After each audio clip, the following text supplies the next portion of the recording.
স্বাধীনতার মাসে আমরা রক্ত দিয়ে স্বাধীনতা এনেছি। স্বাধীনতা কারো দয়ার দান নয়। এই স্বাধীনতার মাসে আমরা তিলকওয়ালী মুখ্যমন্ত্রী খালেদা জিয়াকে এক মুহূর্ত ক্ষমতায় দেখতে চাই না। এই কথা বলে আর এক মুহূর্ত তিলকওয়ালী মুখ্যমন্ত্রী শেখ হাসিনাকে ক্ষমতায় দেখতে চাই না। এই কথা বলে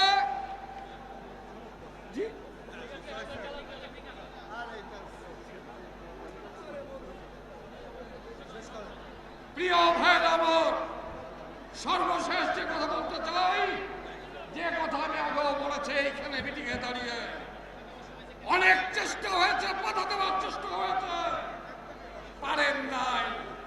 বাংলার ইতিহাস লেখা হয়ে গেছে।